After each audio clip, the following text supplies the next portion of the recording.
people are there.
Good morning, everyone. Thank you for joining today's session.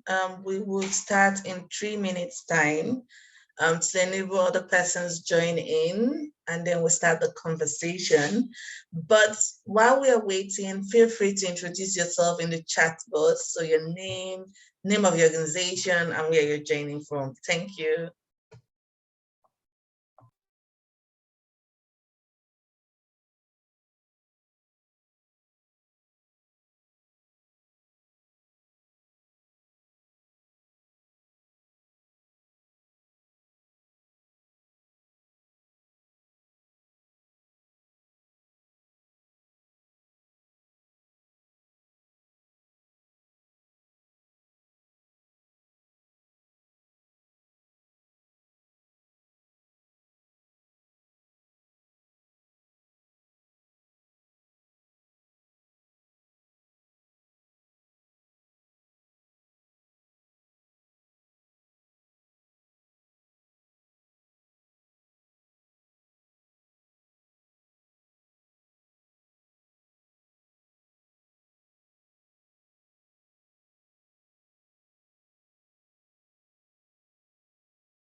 Good morning, everyone. So I'm going to get started.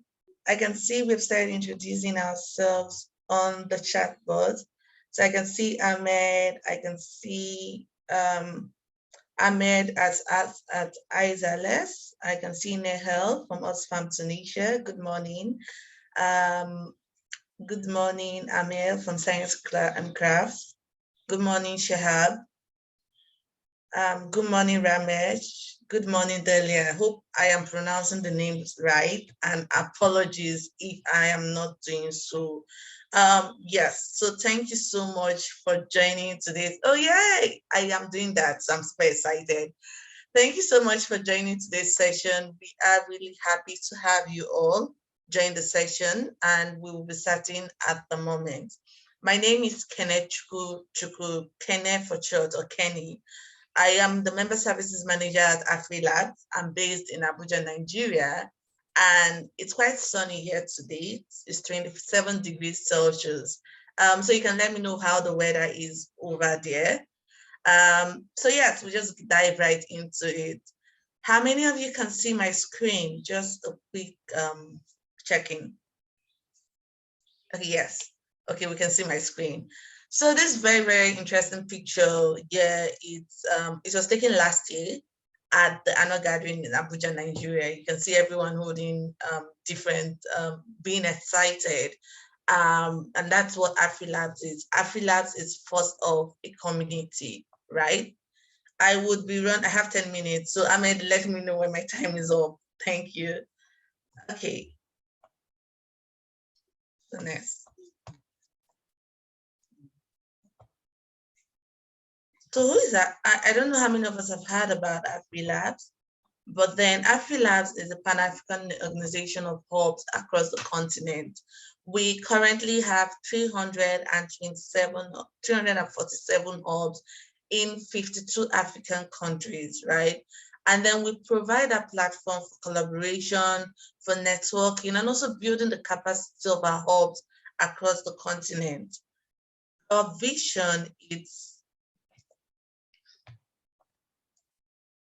At AfriLabs, our key vision is a thriving innovation economy in Africa, driven by the power of the community. So, which is why I started my statement or started my opening words with, you can see the picture at the background, seeing how everybody is happy. But it also depicts what AfriLabs stands for, right? What AfriLabs is all about. We are first all about the community. And in doing that, we always come up with ways, with interventions to continue to build our community, to continue to increase the capacity of our community, to give our community the visibility needed as a network organization. So our mission is to support innovation hubs and their communities to raise high potential entrepreneurs that will stimulate economic growth and social development in Africa. I always just say it, we are a community of communities, being that the hubs in our network also have a community. And so as a community of communities, we just ensure that whatever programs we are coming up, whatever interventions we are coming up, whatever events we have, at the end of the day, gets the last person on the chain of this community. So both the startups, both the entrepreneurs in the AfriLabs community are actually being impacted at the end of the day. Okay, so yeah, our history. I'm not going to talk much about it, but yes, AfriLabs was founded in 2011. As of when we started, we had 5 hubs in 3 African countries. And last year, we celebrated our 10 years anniversary, right? And then as of today, we have 347 hubs in 52 African countries, right? So for my esteemed participants who are on this call and you're not yet part of the AfriLabs network, I think my first selling point would be if you become part of the AfriLabs network, you have access to 347 hubs across the continent. Trust me, that's a big deal. So you know that any of the 52 African countries you want to gain access to, you already have someone there, courtesy of just being part of the AfriLabs network.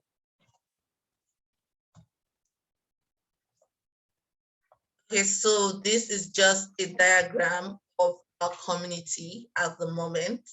I believe we can share the slides with everybody post the call.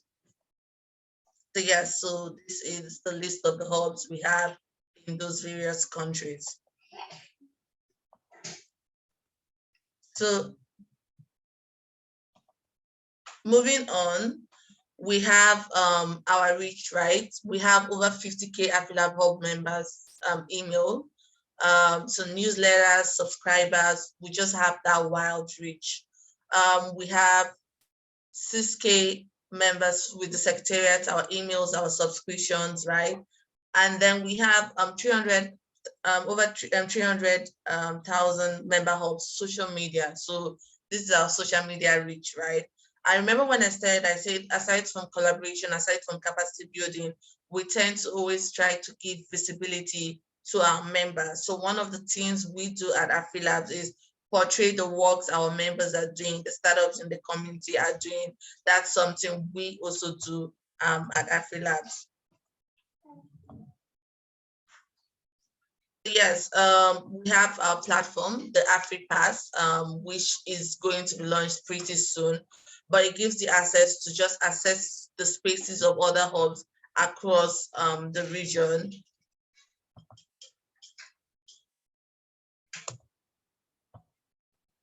Okay, I want to go down to our programs. These are the partners we've had over time.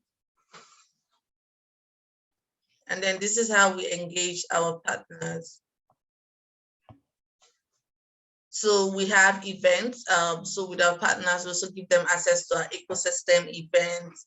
We have data and insight. This is harnessed from our wide community. Access to a Pan-African innovation community. This is part of what we propose to partners. Okay, yes. Now this is where I wanted to jump to, right? And like I mentioned, we can share this after the section. One of our biggest program in 2019, we got funded by AFD, a 2 million euros project to launch the AfriLabs capacity building program, right? Now, to give a backdrop, in 2017, we started something known as the AfriLabs Ops Learning Week. And why we started this was because we saw that need for peer-to-peer learning. So as a lot of hubs were springing up, there was that knowledge gap, which could only be filled with hubs that had been in existence for a while. And then we saw the reason to start the AfriLabs Hubs Learning Week, right? And over time, with the Hubs Learning Week, this Hubs Learning Week gave birth to the AfriLabs Capacity Building Program, right? The AfriLabs Capacity Building Program, in a nutshell, is a 2 million euro intensive capacity building program that is sponsored by the French Development Agency.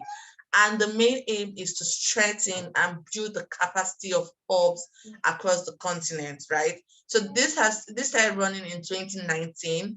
I believe some of us may have taken part in the North African Fiscal Workshop that held last year, December. So the component of this program is to have 12 quarterly hubs learning week. So far, we have had about 9. And we've had about 8, and the 9th one will be coming up soon. So please look out for that information.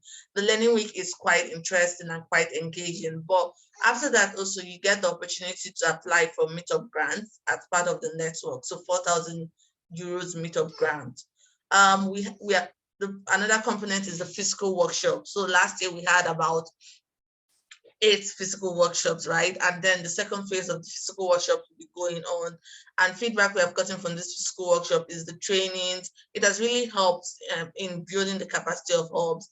Then also there's the AfriLabs Capacity Building Awards. In 2020, 15 hubs were awarded 15,000 euros each to run the program. But one of the things we also saw in that was collaboration, which is so key. So we saw hubs like Junior Hub in Sudan, partnering with TechQuest in Nigeria, coming together to run projects. So that's something we have been able to achieve with this program, right? Impacts of this is we have gotten 238 applications. We have over 250,000 impressions. We have also been able to launch the AfriLabs Academy, right? The AfriLabs Academy, you can sign up on it. I would share the link later, but it is in partnership with Strathmore University, where you get certified to take courses that will help you manage your hubs more. And then we have taken note of the different stratas of hub we have. We know that there are hubs that are just starting, and we know that there are hubs that are very strong. So just sign up to the AfriLabs Academy. It's content created by us for us, and you just be able to learn. It's very easy feature. And then the interesting thing is you get certified after that, and it's free of charge. We are also part of the AD project, also the Afri Plastic Challenge. So these are some of the programs that we have or we're still running. We are part of the EdTech Hub. The AU Digital and Innovation Fellowship, we started last year. As of the moment, we have fellows that are in Ethiopia. And in fact, there's also plans for the second stream of the fellowship program. And we have the Lead Grade program. Yes, so we also have past projects we have carried out, right? Aside the programs and research, so we have research and reports we have carried out. We've carried out a needs assessment report, which can be accessed on the website. We have carried out our Beta Bridges reports. We had one in 2019, and also we launched one last year, 2021. So this is also part of what you can get access to of being part of the AfriLabs community. So let me talk about events. I believe my time will soon be up because I can see Ahmed just kind of signaling me. So every year we've had the AfriLabs annual gathering, right? Now the AfriLabs annual gathering is our biggest event, and it brings together all key stakeholders from the ecosystem. So you have the hubs, you have development agency, you have investors. It brings every key stakeholder together in one place. Now, it's very interesting that one of the things we have seen happen year in, year out with the annual gathering is that post it, you see regional collaborations happen between hubs that attended the gathering. I know in 2017, this happened when we had the annual gathering in Egypt in partnership with HIVOS. We saw a lot of collaboration between hubs in Northern African hub and hubs in sub-Saharan Africa, right? In 2018, we had it in Tanzania. In 2019, the gathering was held in collaboration with the AU. 2020, we had a virtual edition because of COVID. And 2021, we had it in Abuja, Nigeria. This year's annual gathering will be holding from the 26th to the 28th of October in Lusaka, Zambia. And we are all invited for this. Like I mentioned, you get the opportunity to connect with hubs across the continent. You get to learn. There are interesting panel sessions, workshops. But at the end of the day, also the networks you make or the connections you make just transcends, and you find out that you're able to run projects with people you have met at the gathering. So yes, these are some of the things that happened at last year's gathering, some of the pictures. We also have online events. Remember I mentioned the Learning Week, which is part of the AfriLabs capacity building program, but we always have the AfriLabs Candid Conversation series. We have the AfriLabs Masterclass series. These are things we encourage you to take advantage of.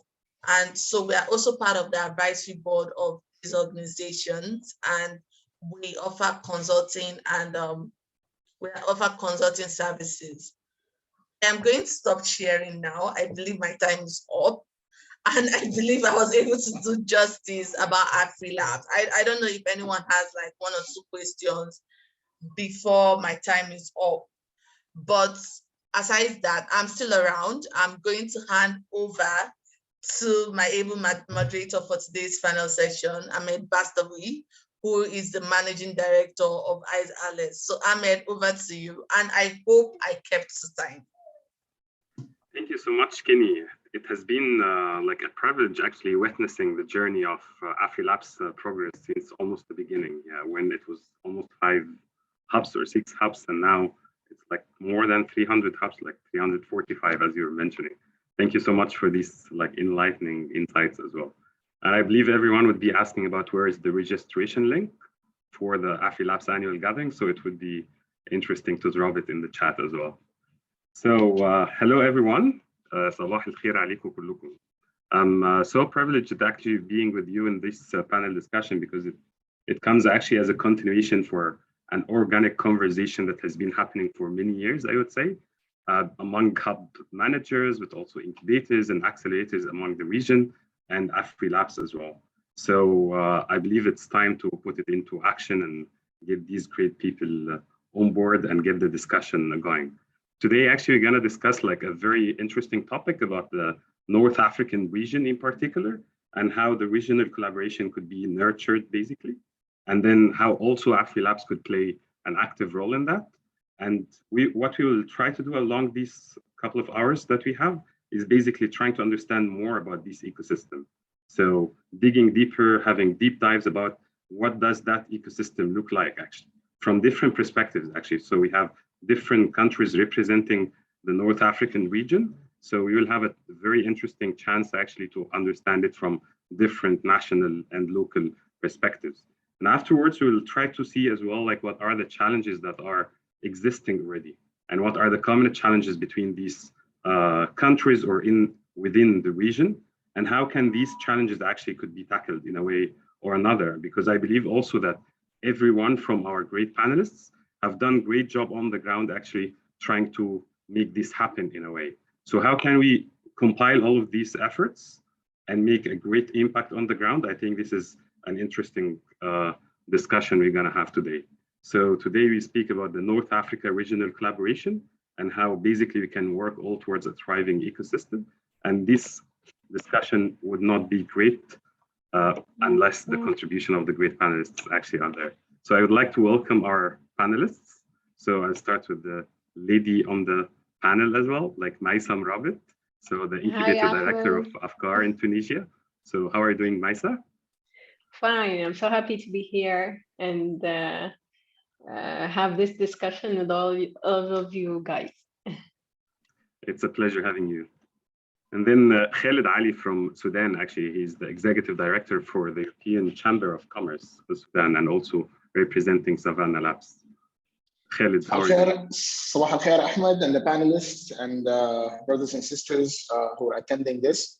Very happy to be here. Like Ahmed said, this is a conversation that has been ongoing for many years, and the discussion is evolving because the environment itself is changing and evolving all the time. It's very good to be here and connect with everybody, panelists, the AfriLabs community, and the people who are about to join AfriLabs as well.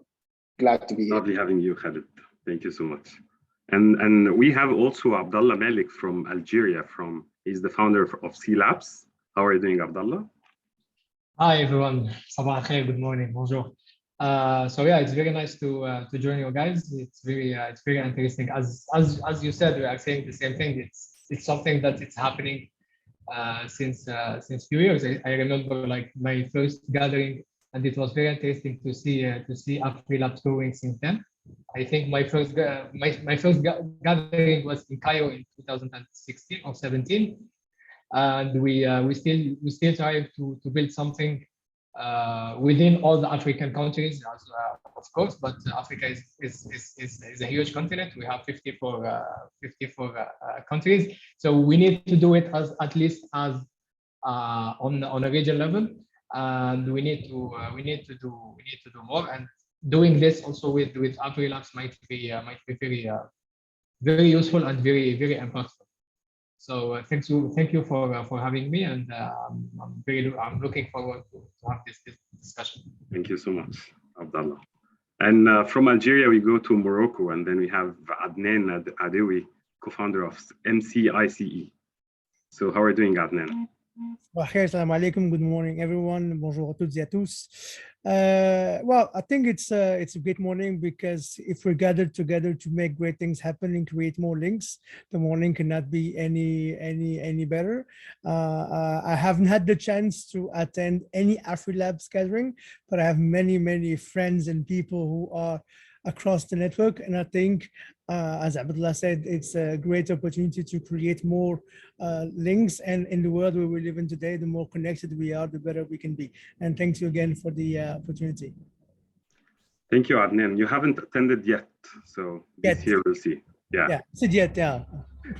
Yeah, exactly. So thank you. So back to Egypt, we have Ayman Ismail, the founder and director of AUC Venture Lab. So welcome, Ayman. Thank you, Ahmed, and good morning. Sabah al khair. Good morning, everybody. It's a pleasure with you.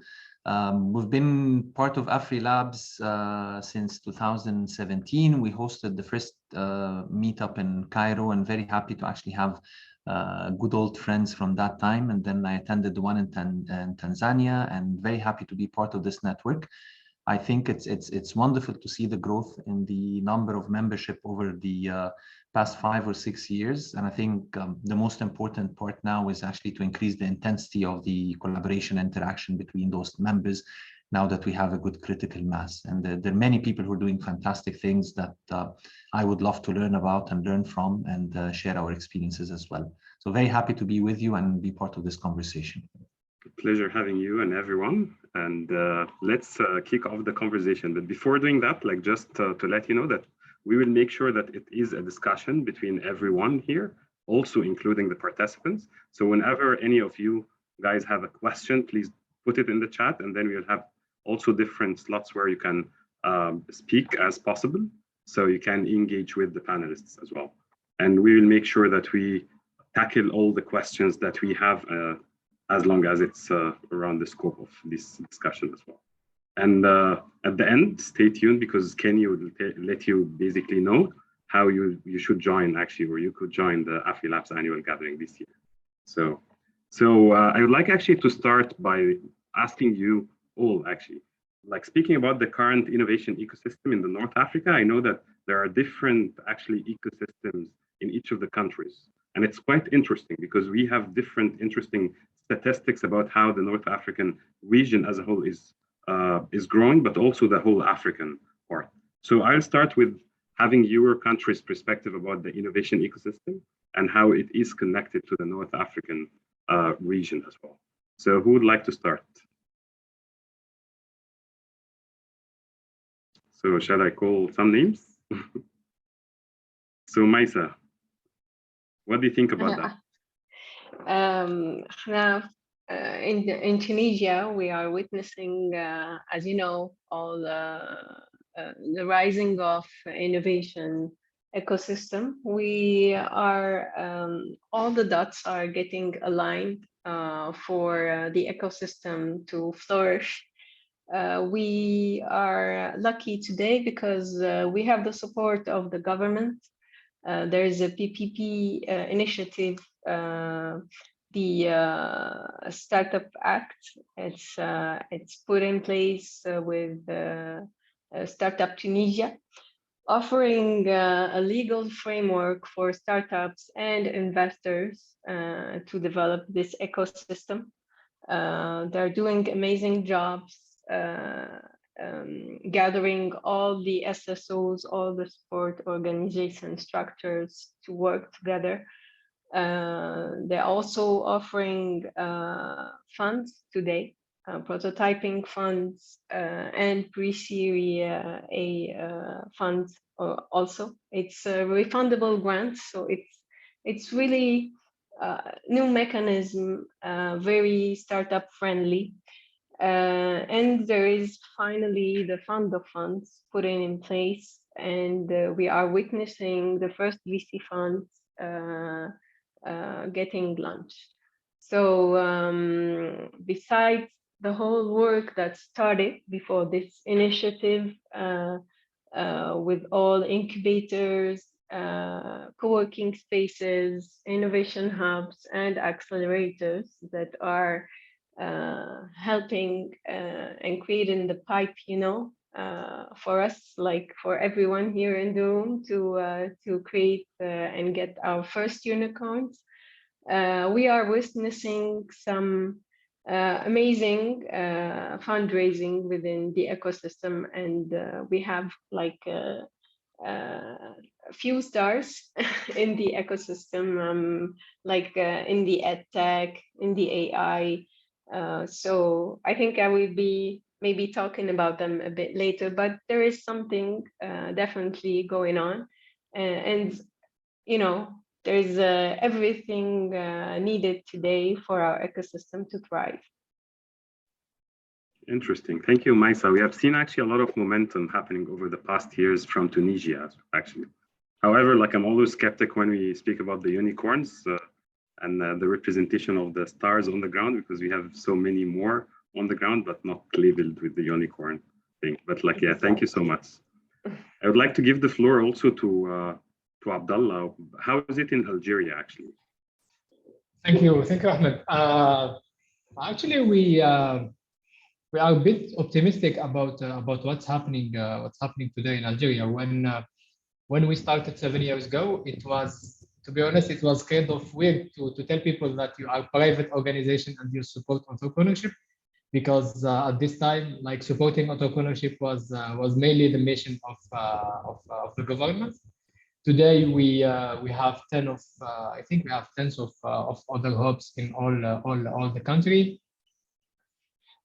Since maybe since 2 years, today we on the political aspect of it, we have two ministries. We have a ministry for startups and a ministry for small businesses. We have like more and more startups. I think also, as Maisa mentioned, I think investment in startups is one of the KPI for the ecosystem. So today we have more and more investment during the last year, even if maybe the legal firm is completely, maybe it's some kind of specific comparing to other ecosystem. But I think our entrepreneurs are finding a way to do it. And when I say ways, not really illegal ways, but sometimes we need to be creative about how to invest in innovative solution. I think when it comes also to you mentioned also, Mesa, the Startup Act, we had kind of the same thing here in Algeria. So we have more and more like the legal frame is more and more adapted to the startups. We even, like, I think the government also created a fund to support, a venture fund to support startups, and I think they made about 30 deals during this year. And we are starting also having our kind of champions. We have, for example, Yassir, who today they are, I think, in about 10 countries. They raised 30 million euro few months ago. And yeah, but of course, this is like we have other KPIs we need to focus on to have like a healthier and maybe more efficient ecosystem. But let's say that I think I'm very optimistic, and we have a lot to do, of course, but I think we might be on a good way. Very nice, actually. Thanks for the positive vibes as well, Abdullah. And I believe that there are a lot of government-backed funds started like rising in the region as well, and that's interesting to see the similarities and maybe the differences as well between different countries as well. I'll go to Khalid. How is it in Sudan, actually? Thank you, Ahmed. I think just one general observation. First of all, it's super impressive that there is actually a ministry of startups in Algeria. This is very good to hear. And it brings a point that I wanted to highlight, is that if you look at the region, if you look at the continent, just one level higher than the regional level, you'll realize that the different regions within Africa are at various maturity levels, right? While there is a ministry for startups in Algeria, in Sudan, there's a bit of struggle convincing the government of the importance of startups and SMEs to the general economy, to the benefit of the economy. But therein lies an opportunity also, in that I think if one of the characteristics of the continental ecosystem is that regions are at different levels of maturity, then that creates an opportunity in itself, right? If areas of higher concentration of knowledge and funds and business opportunities are able to flow from areas of high concentration to areas of lower concentration, therein happens the interaction, and the transactions and the business. And I think there is a lot to be explored, at least on that level. But back to Sudan, the ecosystem, I mean, if you look at the contemporary definition, as in there are incubators and accelerators and, and different actors.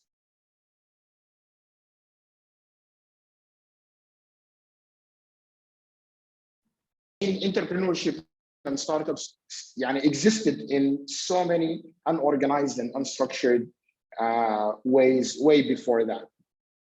Right now, the ecosystem is at a point where I think we're approaching a new baseline. So call it ecosystem 2.0 or 3.0, depending on what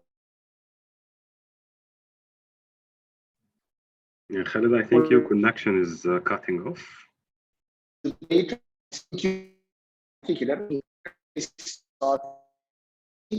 point where they are mature, the evolution that happened. There's a lot of learning that had happened. So Khalid, I think your connection is cutting off. I'll just mute you for a second till it's fixed, and then maybe I'll move to Adnan. But thank you, Khalid, for the contribution and the reflection as well between the different differences that you have seen between the countries.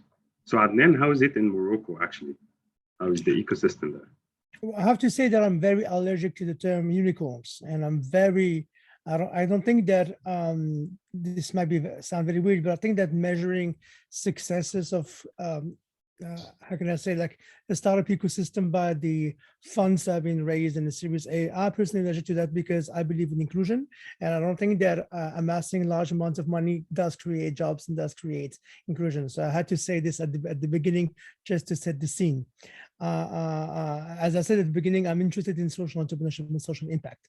And I think our region is one of the regions where the diaspora is actually not diaspora. People leave the region for various reasons. Most entrepreneurs find it easier to create and house their startups in Europe because it's easier to raise funds, even though they are established in Africa or in the Middle East, North Africa. And also it's easier for them to attract foreign money than local money.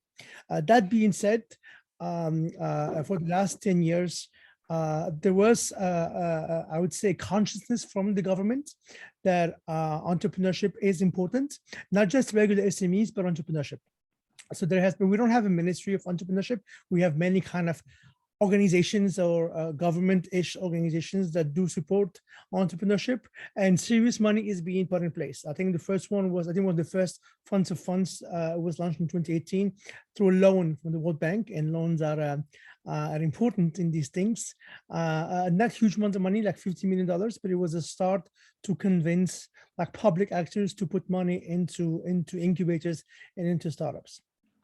And the other hand, now the government is being more and more aware that there needs a momentum to create jobs. So we have even the Ministry of Interior now, like supporting entrepreneurship through like the equivalent of governance and local state actors, which is quite interesting because we're shifting from a security perspective on young people to entrepreneurship.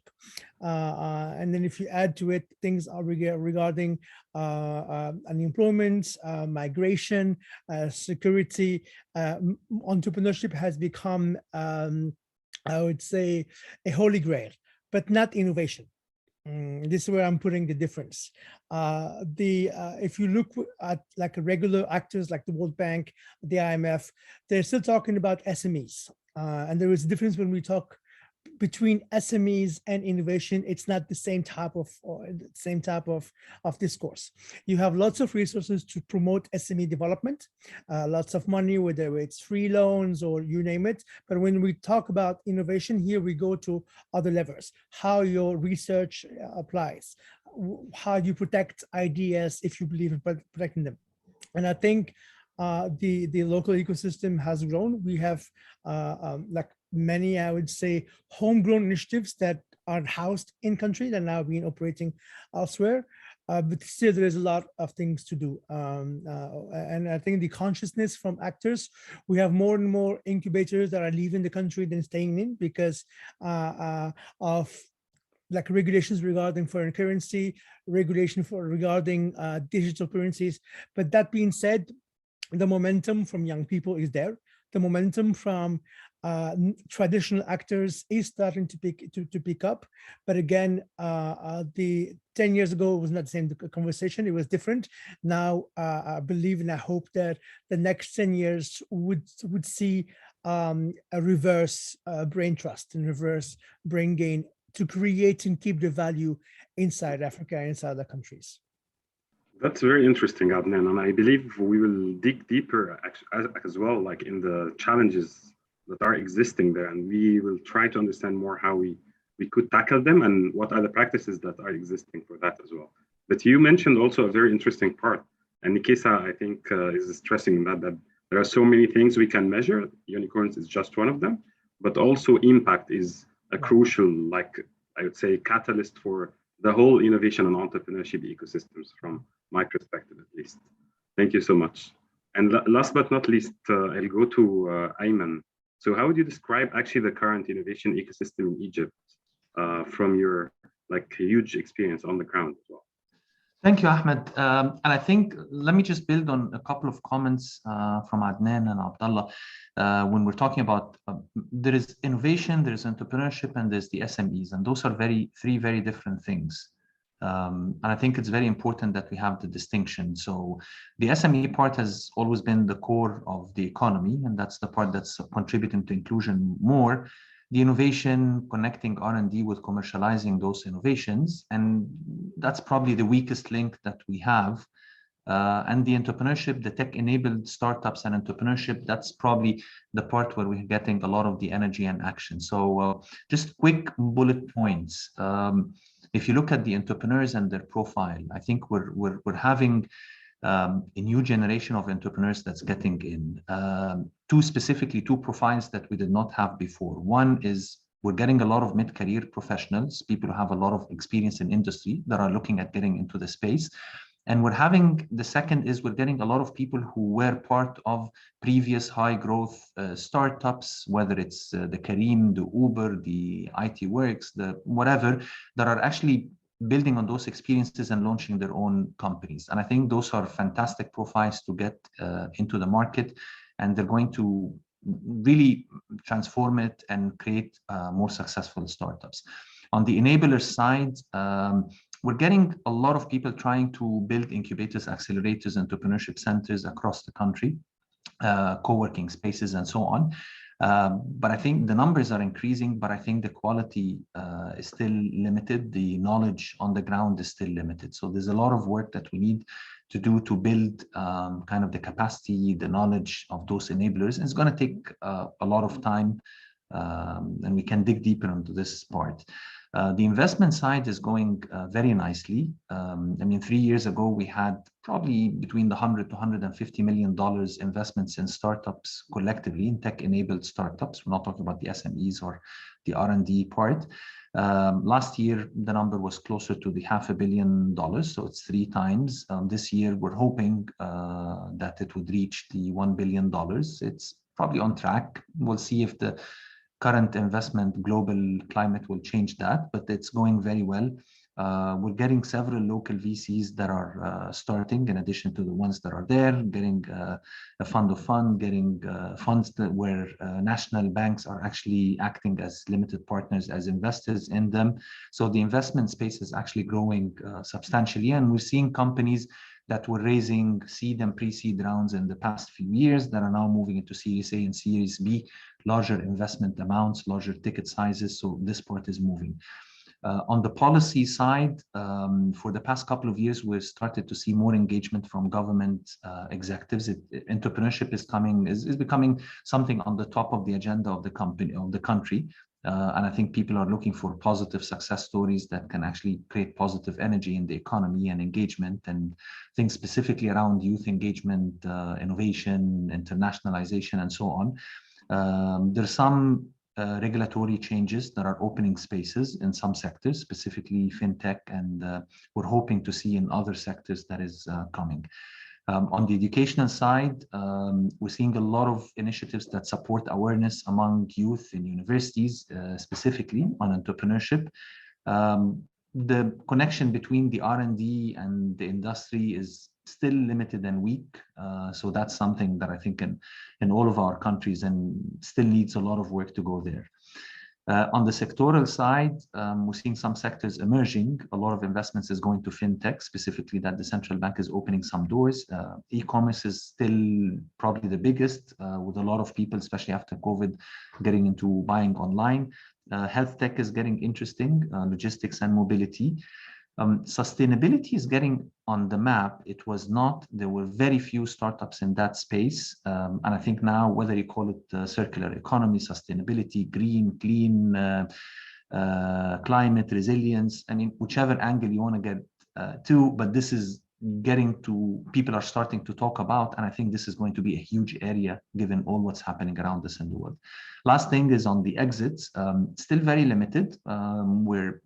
Swivel was a big story of having a unicorn exit, and apologies for anybody who doesn't like the unicorn part, but it's something to celebrate. And we're seeing also some acquisitions coming in. I think this year, with a lot of the pressures on startups, there's going to be probably more consolidations with startups being acquired or merging together, partially because of limited ability or challenges in raising funding. So this is kind of a snapshot of where we are. We can dig deeper on each one of them.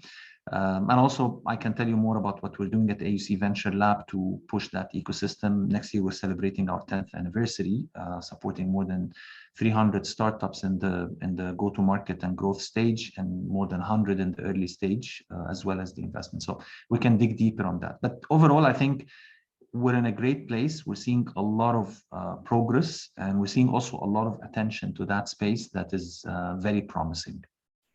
Back to you, Ahmed. Thank you so much, Ayman. That's very rich, as always, indeed, and a lot of very positive insights coming from everyone that gives actually positive hopes based on data, not just based on wishes, and that's the beauty of it, right? And I think what Ayman was mentioning as well, that there are different might be challenges on the area of service provision. So you were mentioning something related to the quality of incubators or accelerators or service providers in general. And I think it makes sense because also startups are always struggling and they have all the support, or the support, most of the attention is going to them, but not as we wish, of course. But also the service providers are always not very supported. Service providers here, I mean the support organizations, all the way from innovation hubs to accelerators and the whole spectrum. And this brings actually this question to Khaled. How would you actually rate the level of collaboration between the North African region as the first level, and then also together with the Sub-Saharan Africa? Because North Africa is not disconnected, right? Or it is? I can't claim any expertise in the North Africa. I mean, if you mean North Africa as in Egypt, Morocco, Tunisia, Libya, Algeria, Sudan sits at a very interesting place. I mean, sometimes we're counted as part of North America, other times we're East Africa, sometimes we're even Central Africa. But that gives us an advantage. Just the geolocation is advantageous if you look at supply chain routes and things of that nature. But in any case, my observation is collaboration tends to happen within the country level. I haven't seen a lot of cross-country regional, or definitely haven't seen a lot cross-regional levels of collaboration. And that's a challenge, right? I mean, before the internet got here, when I was speaking earlier, I was trying to say that different regions are at different levels of maturity. And this creates an opportunity, right? If there's a venture lab at AUC in Cairo that's working with $500 million, you can look at the countries nearby and you could think that there is a natural opportunity to expand, into other countries, moving from that area, because obviously, if you look at AUC as a yardstick measuring the maturity of the whole ecosystem in Egypt, that's fairly advanced compared to, let's say, Tanzania, for example, or Sudan or South Sudan, right? And so for fund and technical expertise and business opportunities to flow from areas of high concentration again to areas of lower concentration, I think there's a lot of business that can be done there, and a lot of collaboration that can be built. Part of what AfriLabs is actually doing by hosting these meetups and hosting regional meetups and the whole global or continental gathering that happens annually, they are creating a platform where these conversations can take place, and this is one way to improve this kind of collaboration. I think, if you can take an example, if you can ride on a small car from Khartoum, and I keep going back to the example of Sudan and Egypt, where there is not a whole lot of collaboration across these ecosystems for different reasons. But just the proximity. If you start a trip riding a small vehicle from Khartoum, in 16 or 17 hours, you could be in, let's say, Aswan, right? There is a land highway that you or a truck, a vehicle, and transport people, goods, and those that are built around that. I'm sure you can say the same about, and I don't know, and Algeria or Tunisia and Morocco. The fact that there is geographic proximity and different levels of maturity, I think create an opportunity for all of us to start looking closer at why are we not doing business together? Why are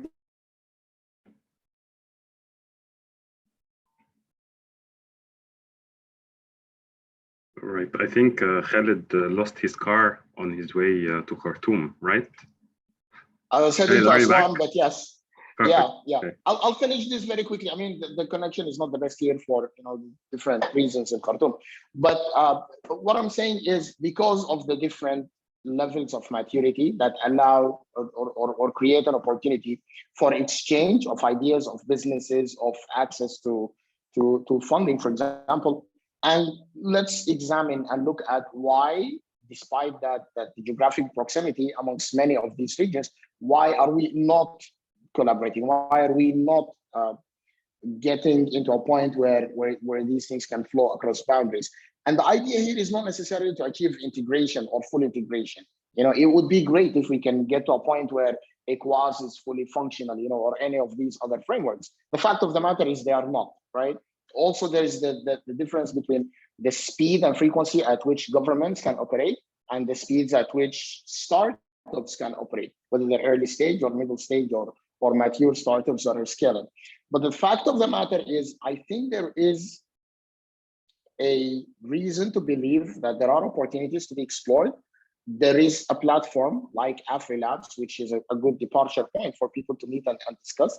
And why not? Let's explore what can Morocco offer to Tunisia. Let's look at how the government in Algeria got to a point where they believe they needed a ministry for startups and another ministry for SME, and maybe that can inspire the government in Sudan or Libya to look at policies and legal frameworks that would create an environment that's more conducive to collaboration. It is important to mention here that I don't think the collaboration across these boundaries is bound only to policy. Policy frameworks are important, and there needs to be some level of harmonization. But before that, there needs to be the will and the interest for actors across these boundaries to sit down and talk and find out where are the synergies and what departure points can be leveraged to see what we can do together. I mean, I can talk about this forever, Ahmed, but I think I'll stop here and we'll see if there are questions. I can circle back and talk more about my views on this. It's always interesting to listen and discuss with you these topics as well, Khalid. Thank you so much. Thank you. And I think I'll drop the question for everyone on the participant side. Like, do you believe that there are proper collaboration happening between the North African region and the Sub-Saharan African region, or no? Just say yes or no in the chat. And meanwhile, I'll move to Adnan actually with another angle actually of the geographical angle here. So why do actually North African entrepreneurs and investors, as we see, prefer to expand more into the Middle Eastern side than the rest of the African side? Well, I think North Africa is different because, and I'll use a big we, the tendency is going to Europe because of access to funding, because of French, like from Tunisia to Mauritania, the French part, whether we like it or not, is there. So there is a lot of accesses and opportunities.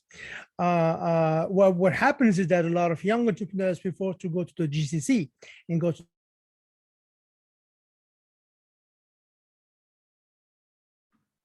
I think Adnan's, I know that this topic is becoming political. That's why the connection keeps dropping. I'm just kidding.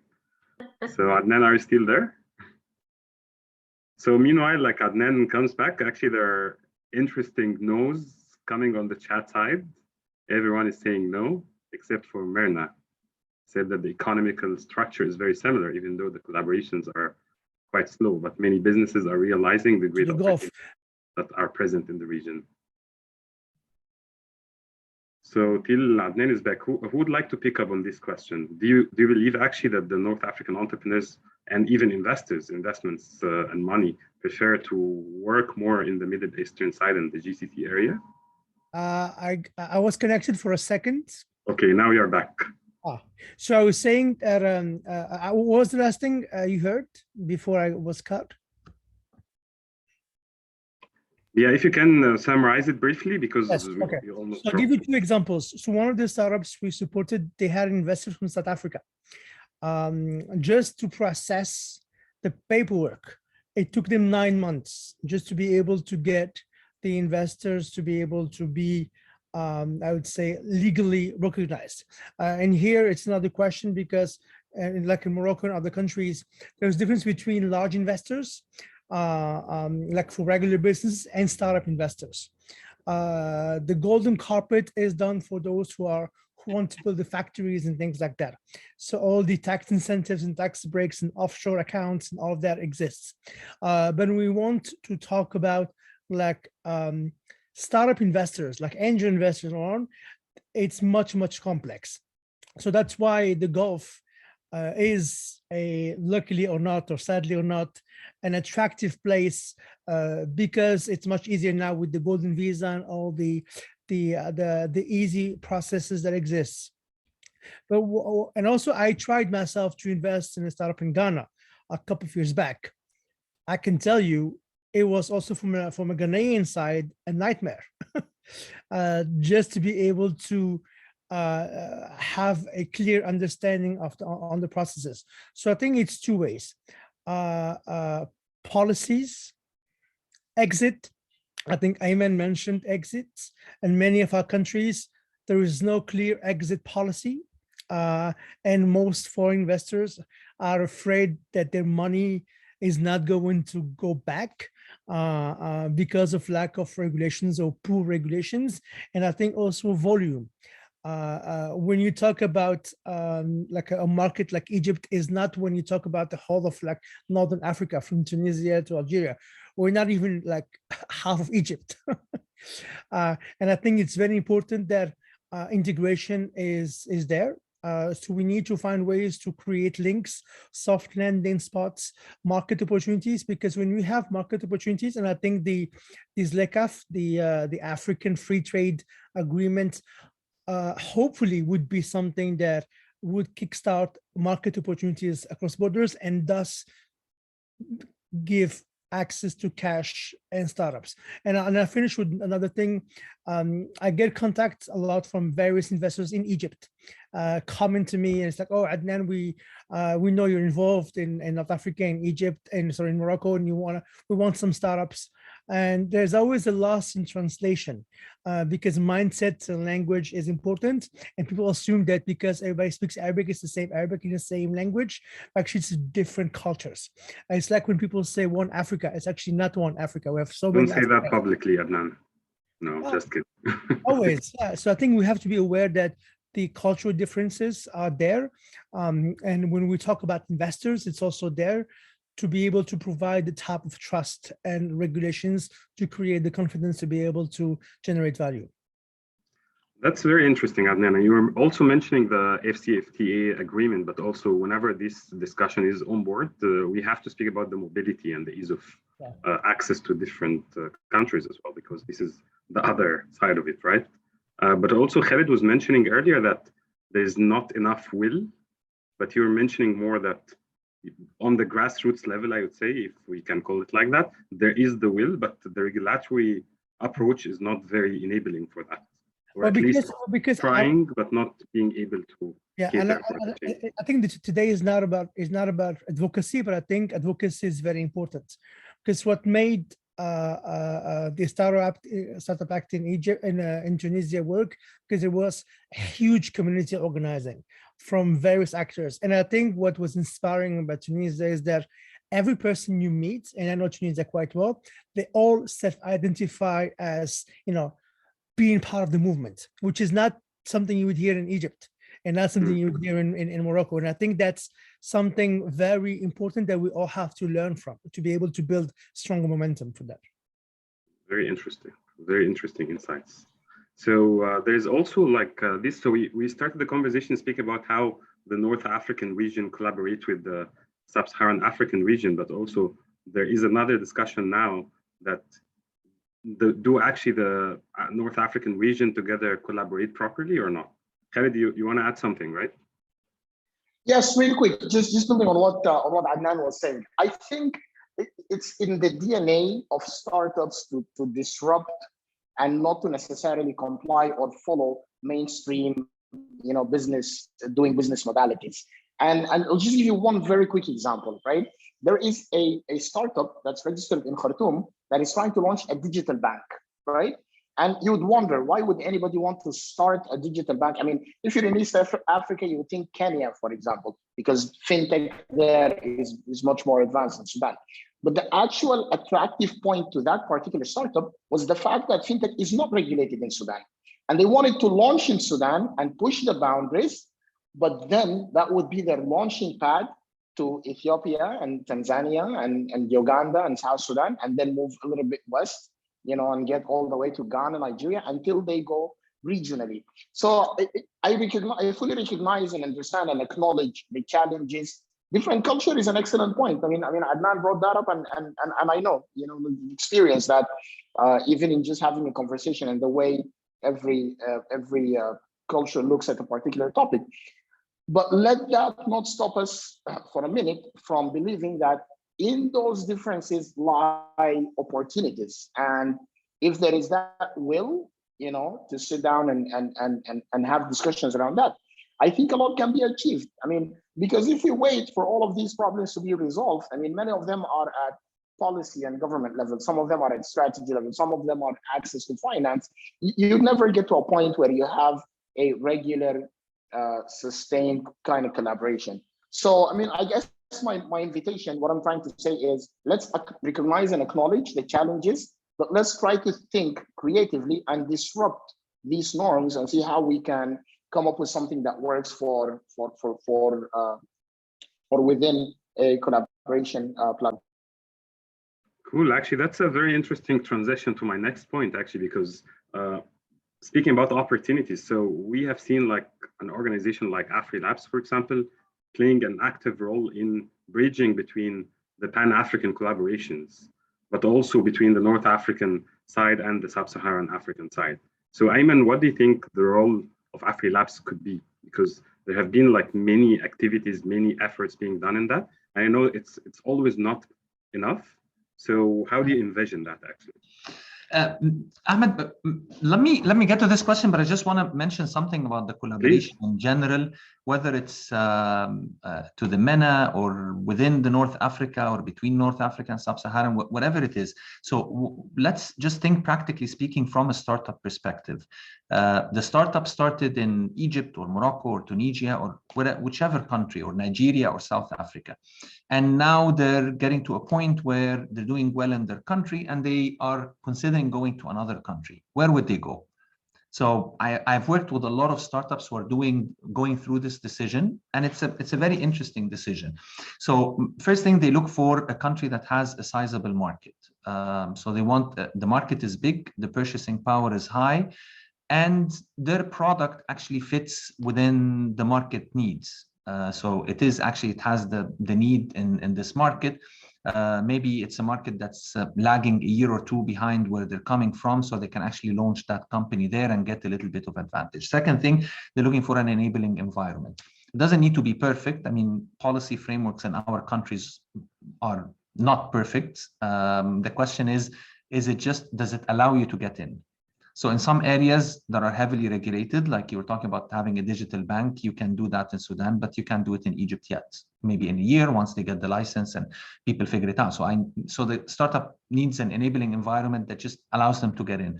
And then the third part, sometimes they're also using this to seek investments. So when you start looking at a company coming out of Nigeria and moving to African countries, where do they go?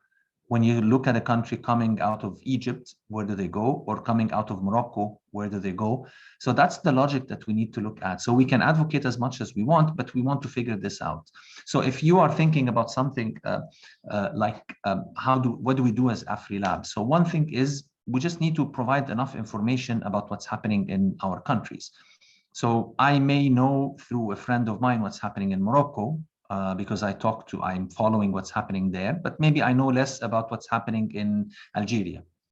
Maybe I know more about Tunisia, and so on. So we need to make sure that these conversations is available. So maybe actually, I think it would be very useful to have sessions where people are introducing country profiles. So I would love to attend a session learning about what's happening in Morocco or in Algeria in depth, not scratching the surface, the highlight, but I want to know what are the new laws, what are the enablers, what's happening in the investors, who are the top startups. Is this a place that I can advise a startup in what stage and what sector to go and explore? If they land, who do they talk to? So we have actually a nice, soft landing network that, well, if you go to Algeria, talk to Abdullah. So he's your friend there. He can connect you with people. He knows everybody. Or maybe even before you go, have a call with him. He can definitely spend an hour on the phone and tell you about what's happening there. So it helps you make a decision. So usually people go to countries where they have a network, someone who can help them learn about it, and they get that information and they feel there is an opportunity, and then they get serious about it and doing the due diligence and looking at the legal and stuff like that. I see a lot of companies in Egypt now actually going to Pakistan, which is very interesting. Why? Very large country, 200 plus million, very similar developmental stage, kind of lagging behind by a year or two. So when you go there, it's not saturated competition, but it's in the right stage. Purchasing power is decent. So it's actually a great spot. When Swivel and Paymob started going outside of Egypt, they went to Kenya. Great country as to get in. You can get in very quickly, very friendly, entrepreneurship friendly, and decent size, but it's not too big and it's not tough competition yet there. So we've got to think about it from a startup perspective before anything else. Governments can act as supporters, enablers, but this is not a sector that is government-led or government-driven. This is entrepreneur-led, opportunity-led, and driven. So think from that perspective, and I think we'll learn a lot. And as AfriLabs, let's think, how can we make the decision easier for entrepreneurs, or give them the network and information that would allow them to think about where do they go to other places. I mean, someone is writing Mauritius. Mauritius is a great place to incorporate companies, actually. And many companies and many Pan-African funds are actually trying to register in Mauritius as a nice offshore destination rather than other parts of the world. And I think this is another fantastic thing to introduce to startups. How do you actually register to Mauritius so that you have access to Pan-African investments? So these are very practical ideas that can get us there. Back to you, Ahmed. That's very interesting, Ayman. Thanks a lot. I think there are a lot of notes has been taken here as well. And it's interesting actually to build on that. I'll just read one of the comments that have been shared on the chat as well. That Ahmed is sharing that North African founders need to continuously attract investors, which is the main reason they tend to scale east to high-paying customers with easier market entry and less burden of understanding cultural differences. So what do you think, Ayman, about that? Like, do you have any say on that? Do you agree, disagree? I think there's a lot of investments coming from the GCC. Many countries in the world are having financial challenges in Europe, in the US, and Africa. But because of increase in oil and commodities pricing, there is a lot of money that's in the GCC that's looking for investments in startups. And they're also trying to attract startups to locate there. So many startups are actually considering that. And I think that from a startup perspective, that's very fair. The question is, what do we do in African countries to be competitive? I mean, what do we do in Egypt to be more competitive, to keep the startups when they become scale-ups? In Egypt, we have a fantastic startup market. Question is, can we retain them when they become scale-ups? Or do they go and migrate and move their headquarters to other countries and Egypt becomes an operating country? Same thing, by the way, same question is going to happen in Tunisia and Algeria and Morocco. In Nigeria, they're going to face that at some point in time, and so on. So can you maintain your startups when they grow up and become scale-ups? Can you keep your kids when they mature and now they want to go and conquer the world? That's a good question. And you have to work hard to keep them and make sure that there is something good about that. And by the way, other countries are working hard to attract those startups, and they're doing what it takes to get them there. And as a startup, you need to think about how do you build and grow your business, and that's your objective, and that's fair. So yeah, I think what Ahmed is saying is a big part of reality, and we have to work hard in each and every country to compete with that. Very nice. And I think there is a big need for future sprints, I would say, in terms of design of the pathway for startups to grow. And something by the way to add is, with all the investments available in the GCC, there's a huge opportunity to connect with Pan-Africa, with Africa on the bigger scale. And countries that are closer to the GCC in terms of relationships can actually act as a conduit for that. So look, globally, I mean, I was talking to friends in Microsoft. They're looking at the market globally, and the one single market where they're expecting the majority of the growth in the next 20, 30 years is actually Africa. Why? Huge economic development, huge growth rate, and huge population increase. So the rest of the world is going to have more flat economy. Africa is actually going to be growing in a substantial way. The problem is that Africa is 54 countries, if I got the number right. And the more fragmentation, the harder it is with startups to deal with. So you get some Western African countries that are actually synergizing a lot of their financial and economic system and currency.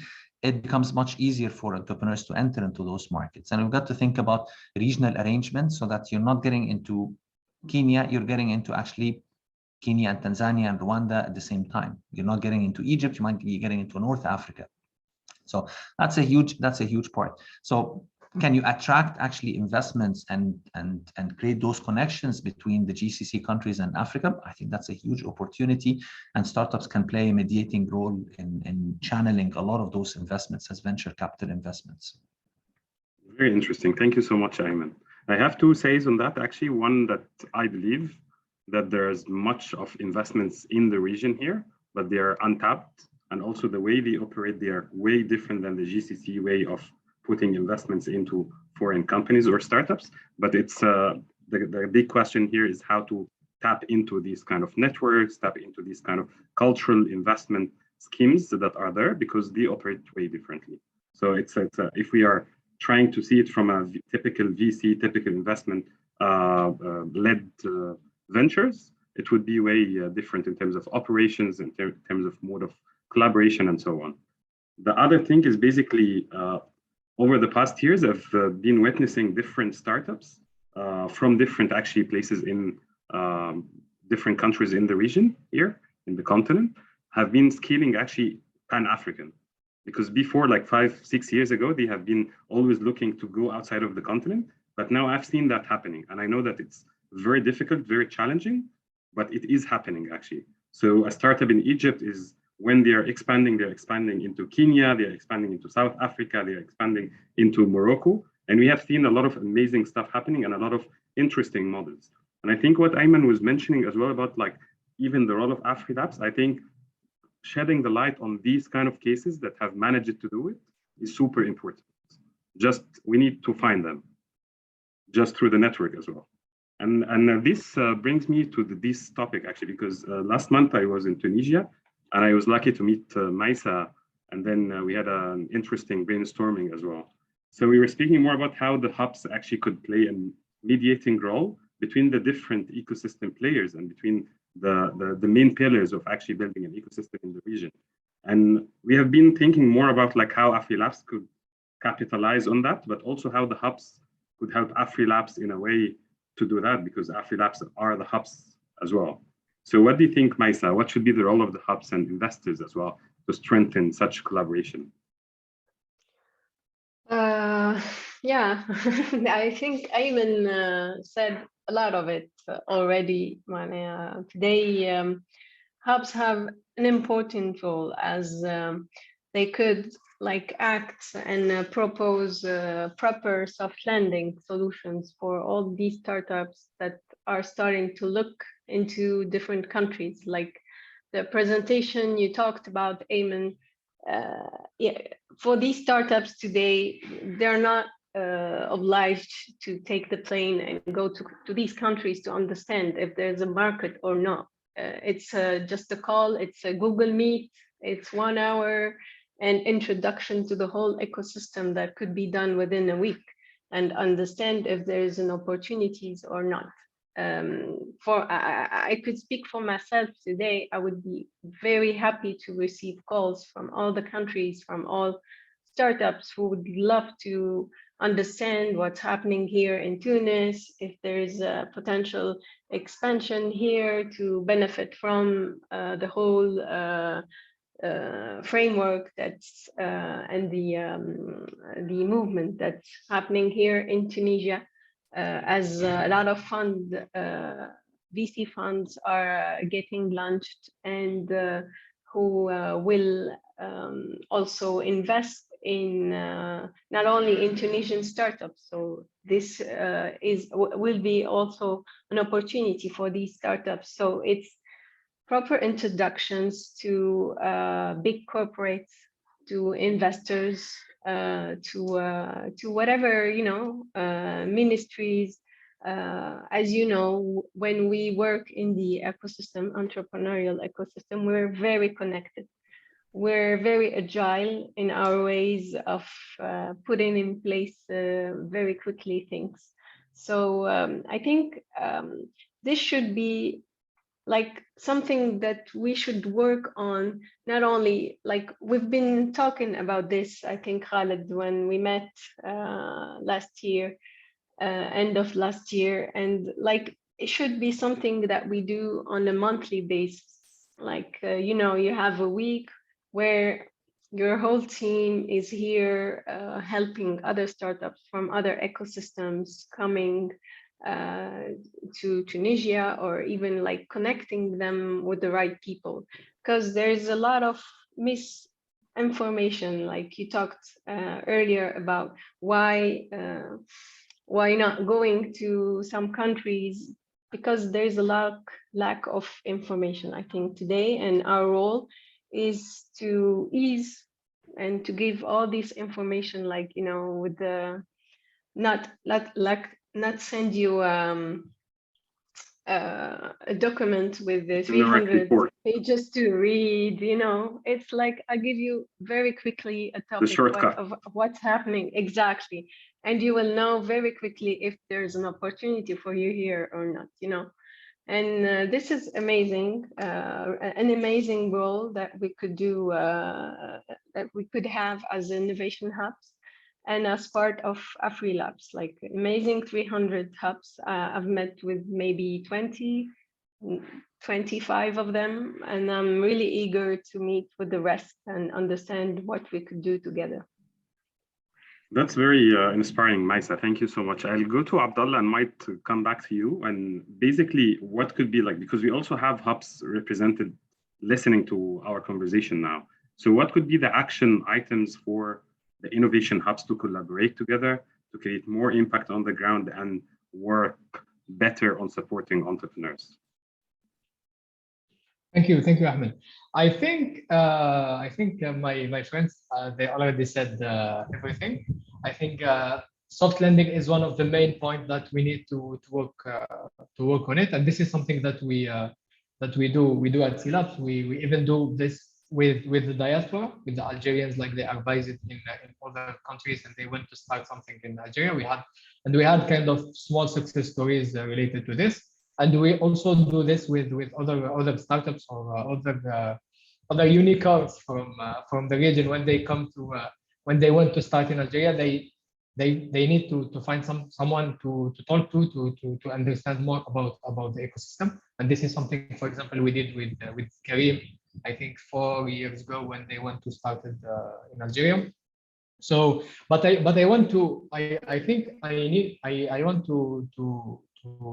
a link between what Meisa and maybe Adnan speak a lot about this, they are doing with the diaspora. And it's basically the same, because when we talk about Algerians or Moroccans or Tunisians, they used to live outside the country, so they have nothing about, they know nothing about the professional context of the country. So we are kind of doing the same thing with them. We introduce them to the ecosystem. We explain to them what is the difference between I don't know, between the European ecosystem and Algerian ecosystem, and I think we need to do the same. I remember that we started doing the same thing with the free trade agreement, and I think it was with Nikisa a few years ago. Yeah, so I think we need to focus more on soft landing, and I'm very happy to speak with everyone who is interested to know more about what's happening now.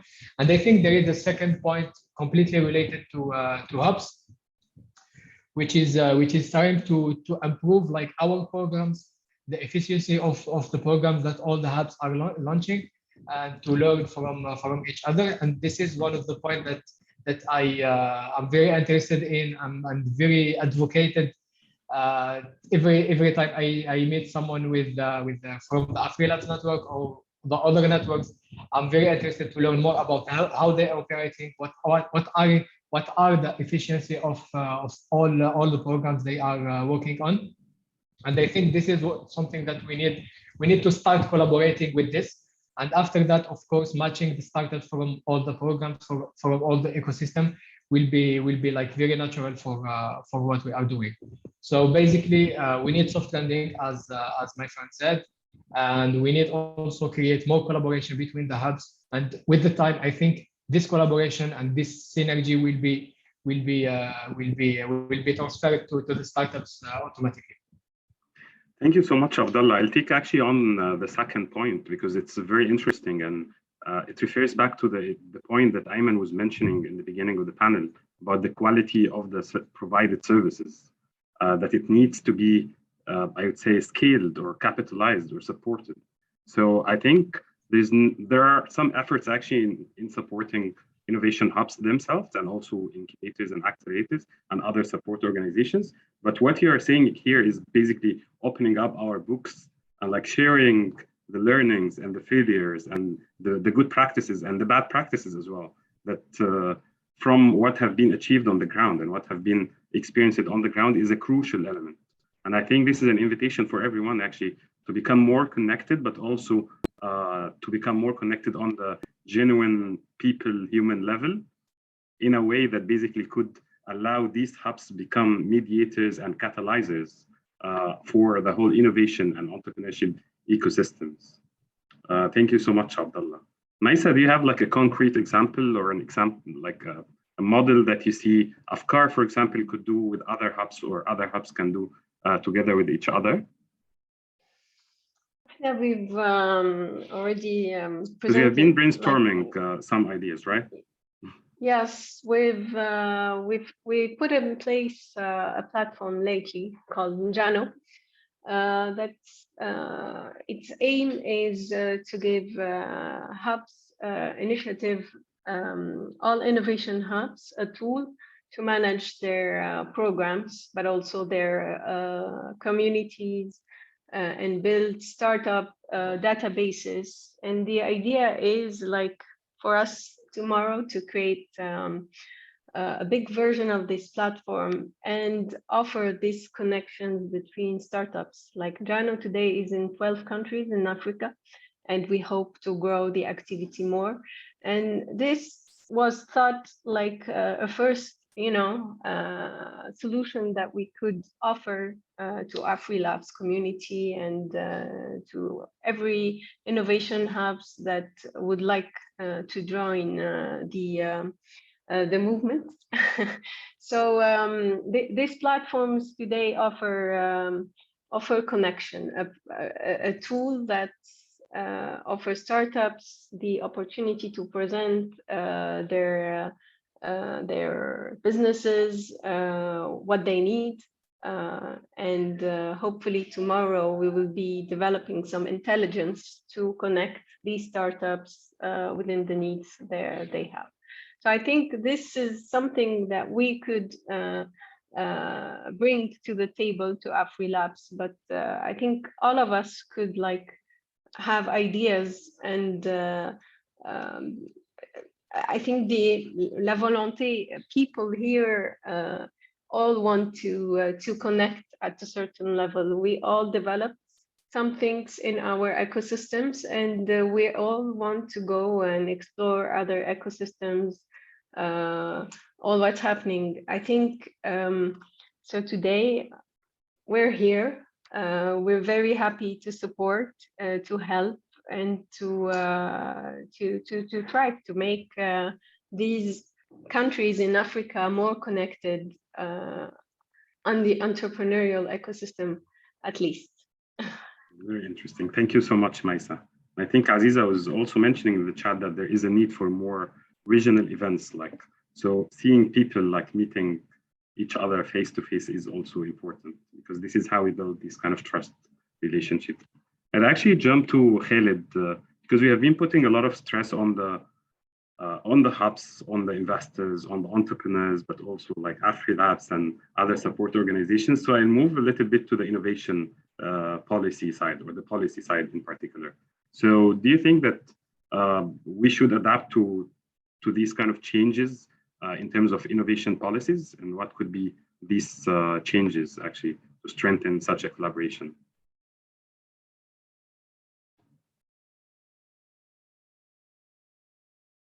Khalid? Oh, sorry, I broke up for a second. Can you repeat the question? Yeah, I was mentioning more like what innovation policies should be adapted to boost and strengthen the collaboration in the region, actually. Right. That's an excellent question. Like I said earlier, I think it starts before we get even to the policy level. It starts with the actors on the ground, identifying what synergies or common departure points that are mutually beneficial to their ecosystems. Because I mean, you could come up with the best policy if it cannot be implemented on the ground to the benefit of the ecosystem. Then what's the use? But talking about the policies, I think it's important that policies are not designed in a way that's very restrictive, right? I mentioned earlier the example about, a digital bank receiving, I don't know, $20 million from some venture capitalist in San Francisco to establish a digital bank in Sudan. And they didn't come here because of the infrastructure or because of the advanced technology. They came here particularly because of the lack of policy. And that's not necessarily always a good thing, but it does present an opportunity, right? Here you have a place where you can prototype, push the boundaries, and launch into a more regional kind of a geography. I think for policies to work, the actors have to be involved. So, for example, I like what an organization like Afri Policy is doing. They're looking at grassroots curated policies, right? It's a bottom-up approach where the actual customers or users or beneficiaries of that particular policy are part of designing and making that policy. Second point, I think it's important that these policies are contextualized. It's very difficult that you come up with one thing that fits everybody, right? Like we discussed earlier, you have different levels of maturity. The intensity and the frequency with which these ecosystems operate are very different. So at minimum, we want to look at collaboration, but also the moment you put a framework, whether it's legal framework or a policy framework, that automatically kind of restricts that kind of movement and free movement. Bottom up, flexible enough, something that is contextualized, that addresses the national or the local needs of the particular ecosystem, I think will be conducive to becoming an enabler of the ecosystem rather than a policing mechanism or something that's restrictive, right? Because that's the flip side of policy. If you have good policy, then you have something to ride on and accelerate, and you have attention, at the highest level, governments and what have you. But the flip side of that is, somebody comes up with too restrictive of a policy, and it could pretty much hinder progress, and it could become more prohibitive rather than enabling. Contextualize, bottom up, engage people in the policy design process, I think is more likely to yield policies that are actually beneficial and conducive to creating environments where startups can collaborate and thrive. Very practical, Khalid. Thank you so much. And I think there is a bottom line that basically policies could be a deal maker or breaker. That's for sure. They can. And I'll move to Ayman as well to build on that. What do you think about what Khalid was mentioning? But also, when we speak about policies, policymakers will not get these insights from like the air, right? So they should have like a container that helps them get these kind of practical insights. Otherwise, policies will not be basically responding to what's happening on the ground. So what do you think about these innovation policies that should be adopted?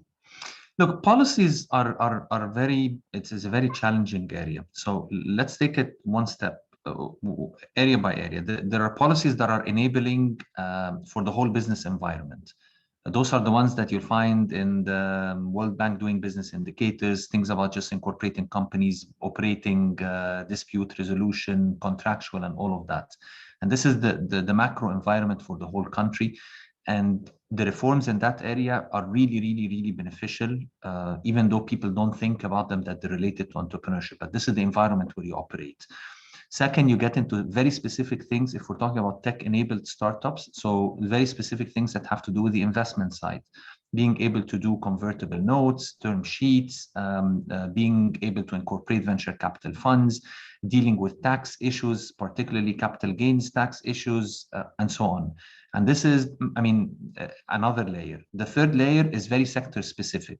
So you want to operate in the health tech sector, but there are very specific regulations on healthcare, on dealing with medical records, on what kinds of establishments you can or cannot create. You want to operate in financial services, very, very regulated area, and so on. So each one of them is a very different layer and has different regulators. The biggest challenge in general in policy is that the regulators are fragmented. So if you want to make an improvement, like for example, we're having some issues related to shareholding agreements. You've got 5, 6, 7 government entities that are involved, and each one of them have their own mandate. Some of them, their mandate is to increase the tax collection for the government, and you're asking them to reduce taxes. Others have the mandate to actually protect consumers, but you're asking them to have more relaxed requirements so that companies can start in that space. Others, their mandate is to protect the pharmacists, for example, the syndicate for pharmacists, but you're asking them for allowing innovations that will disrupt the pharmacists as an industry and actually make them worse off. So it's a very complicated area because you've got really fragmentation. The only way that you can really make a big push is if you have this as part of the top agenda and you have kind of a top-down mandate that says we want to allow this and here are specific targets, and then figure out what are the bottlenecks in some of those areas. Second, there's some things that can be solved with easy kind of executive decrees that can be issued by a minister or a head of an agency, but there are other things where you need to actually enact a new law. Enacting a new law is a good 3 to 5 year process, because it just takes time to create the law, make sure it's consistent, it doesn't have any constitutional issues, and pass it through the parliament, and. So how can you actually get through the quick wins where people who are supportive in the leadership in the government can actually get some of these things moving quickly by executive decrees that are much simpler, faster, without needing major regulatory reform that is actually complicated. So it's a very tough part. The last thing is that we're getting into very sophisticated space. The tools that venture capital use are very complicated, the contractual tools. The startups are trying to do business models that are not there. That's the essence of innovation. I always tell them, well, just move as fast as you can, as long and just ask for forgiveness rather than asking for permission. It's possible in some sectors, not always possible, because sometimes you don't get to the forgiveness part at all or very quickly. So you've got to be very careful about what you do, especially in financial services and so on. So the reality is you need to have supportive leadership. It's getting there in many countries. You need them to be educated. And that means that you need to do the groundwork, the research that says, here are the real issues on the ground collected from the startups, and then framed in a way that can actually create real policy reform agenda, and then push it through the different channels that can get eventually to the decision maker. That's not an easy process or cheap or at all. You get some organizations like the African Development Bank and many of the DFIs that are supporting some research efforts that would look at the ecosystem, map things, look for gaps, try to put a reform agenda and lobby for it with the decision makers. And that's fantastic, but that takes a lot of time. The other thing that I found very useful is policymakers, not as policymakers, but as politicians, they want to have success stories. So the best thing to entice them is to tell them, if you do this, you're going to get this specific success story. This is where a unicorn or a national champion or a big company, the success story is great because it creates positive political energy, gets them aligned, and they tell you, I want more of that. And I tell them, if you want more of that, you've got to do 1, 2, 3. And that gets people excited about joining that. And I think this is also happening. So we need to advertise, promote, create the media buzz about success stories as much as possible, to get the policymakers to feel some sense of ownership of that success and that they want to push for more of that. So easier said than done. It's very complicated, Ahmed. You made it sound very easy, Ayman. Thank you so much. And I like this kind of, I would say, solution-oriented mindset and approach, because I think complexity wouldn't help so much with policymakers and policy making in general. So I think we need like simple language. We need like cases, the practical cases from the ground. You're mentioning that beautifully, actually, because they see and then they trust in the process. And then when they trust, they start basically responding. So there is like a back-end effort that needs to be done collectively from the different stakeholders for policymakers actually to have a case to basically steer, I would say, because also they have a lot of pressure. One thing before I go, there is usually the senior cabinet level people, and they want to promote choice, the success in the respective spaces. But usually you have actually the technicians, the technical person who's right below that cabinet or minister or head of agency, who's actually the person who really knows the details inside out of the law and all of that. And those are the most important people to influence, because they're the ones who actually write the technical wording of the change that's going to happen. And those are the most important people to engage in a detailed level, not in big sessions, on one-on-one, to explain to them how does your space work and what do you need. They're the most influential in actually getting things to happen in terms of the actual reform. You need to have the political support, but you need to have the technical support inside the different organizations. It's very valuable. And do you think in most of the cases, because you also have a huge experience in this area, that they listen? Because there is also this myth that they don't really listen or they don't really understand. So it's important also to visualize that for everyone here. I mean, just to maybe at the risk of generalizing, but you get two profiles of people. You get a profile of person who's someone who's been inside this organization for a good 20, 30 years, and they kind of they're bought into everything, the way things happen, and usually they're on the defensive side. Sometimes you get people who are an outsider who's been implanted in this organization. They've been around for 2, 3, 4, 5 years, but they carry that outside industry perspective and they're more reform oriented. Those are usually the best allies. And I'm seeing in many of the governments in Egypt and in other parts is that they're bringing people who have this practical industry experience and putting them in those senior leadership technical positions. And I think if you find one of those are your best allies. We've been working with many of them in the central bank, in the financial regulatory authority, in the telecom regulator, and they're really, really fantastic because they understand the technicalities inside and the politics and the rationale for why things are the way they are, but they also believe in what you're doing and they try to figure out how to bring that inside the big long-term bureaucracy and regulations and all of that. So those are the best allies that I've seen, and we have fantastic people in those locations that are pushing change, kind of one decree at a time, one line at a time, one minor change at a time, but eventually it leads into something good. Very interesting. Thank you so much, Ayman. And I think Abdullah was also mentioning a question on the chat, but also, so basically when we speak about these kind of changes or having practical cases, it becomes contagious, right? So you don't have to reinvent the wheel each time for each country, for each city, for each municipality, but actually it could become contagious if you have like a good implemented policy on the ground. But actually, this brings me to another topic. It's not a different topic, but speaking more about the entrepreneurship ecosystem itself with the different players there. So my question is for everyone, like who would like to pick it up. How can this ecosystem in the North African region in particular, because this is the scope of our discussion today, leverage innovation and technology in across the whole continent as well? So I would like to jump here. I know I keep putting difficult questions as well, because we want the discussion to get deeper as well. So how can the entrepreneurship ecosystem actually leverage innovation and technology in the continent? I think it's a bit broad, like a general rule, like a broad question has a broad answer. But maybe then help me make it specific. I think that what we talked about earlier, the whole idea of the connections, the soft landings, the shadowing programs, the peer learnings, you name it. And I think that unless we are integrated together, we cannot leverage.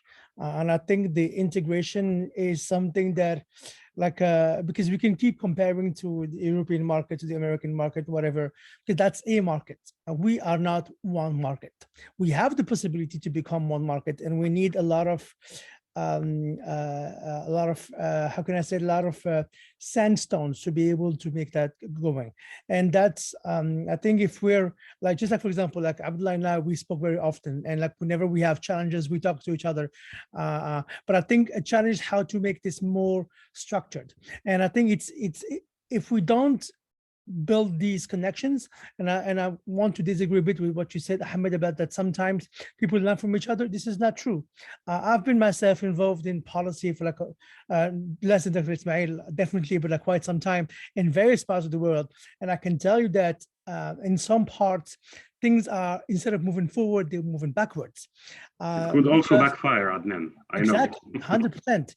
And I think, like, especially when you have like nationalist agendas, when you have crisis, just like 2 years ago, don't forget what happened in the world 2 years ago, when like a lot of countries were hijacking supply chains because of masks and stuff like that. So I think that we have to be aware of the common agendas. We have to be aware of our shared interest, and we have to be, and definitely like Khalid was saying, to understand what are the key levers to play on that.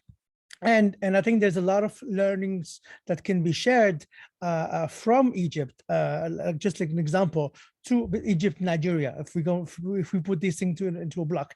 And like, for example, like in Morocco has a very strong banking system. I think we're kind of the biggest banking system in Africa, which is not innovative per se, but it's very regulatory. So there is a learning that can be done into this for startups and projects who want to learn, not fintech, but banking system. And I think by understanding this type of links, we can pinpoint, okay, we want to work on healthcare. Who's doing great stuff in Africa in healthcare? We want to work on energy, and because water and energy, it's not just the new nexus. This is the current nexus. And if we don't leverage our startups and our ecosystem to address these issues, without water, we have nothing else to do. So I think that the real innovation and technology that we have to push forward within the framework of the policymakers that we have these days is by pinpointing that the global issues really are for everyone. So how can we find the solutions from within the regions, from Africa, by Africans, with Africans, of course, with the world, to be able to address them? And once we have that, the success stories would come easier because, and one thing I would like to finish off Like I do a lot of exchange programs and conferences and things like that. And people love to hear their peers. Like Jordanians or Tunisians or Ghanaians or Sudanese or whatever, it increases learning exponentially. So by providing more things structured way, we can enhance the collaborations within the innovation sectors per se. Mm-hmm. Very well said, Adnan. Thank you so much, actually.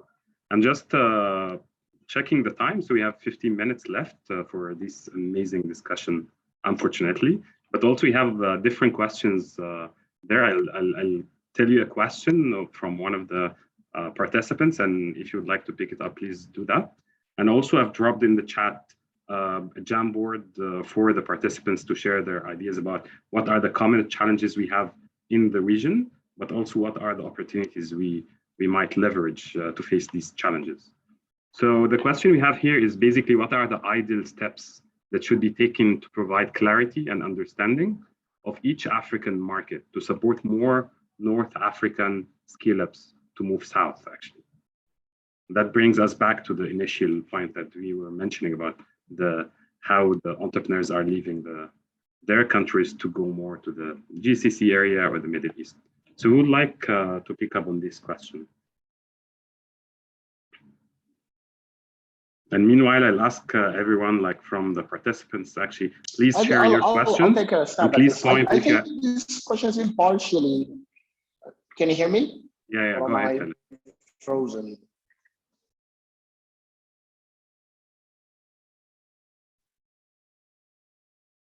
I think we lost Khalid, unfortunately, for now.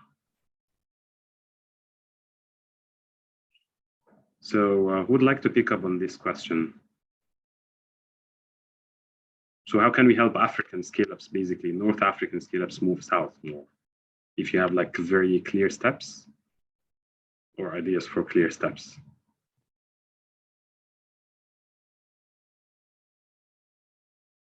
Khalid, are you back? Yes, very sorry. No, I was about to say that, I mean, this question has been partially answered. I think an integral point is just knowing each other in a better way, in a more, like Ayman said earlier, in a more detailed level. So now I think from this conversation, it's clear that there is interest and probably will for people to collaborate, and these are all influential people, right? And in their own ecosystems. We need the level of knowledge of each other's ecosystem, culture, enabling factors at a more detailed level. So to start off, these conversations need to continue, right? A platform like AfriLabs need to be exploited, utilized to the best possible level, and continue these conversations and dig deeper, actually dig deeper. For example, I enjoyed very much a workshop that was hosted in Cairo, and this ecosystem kind of convened. I think the interactions for a week talking about these topics provided insights that could not be accessed or explored in an hour's conversation. So deeper level of conversations, country profiles is an excellent idea. I like that very much. I don't see why each incubator, accelerator, or actor within each local national ecosystem cannot create a country profile, right, or an ecosystem profile, and then just post it and talk about it. I think those are 2 or 3 things that I think could be starting points. Very nice. Thank you, Khalid.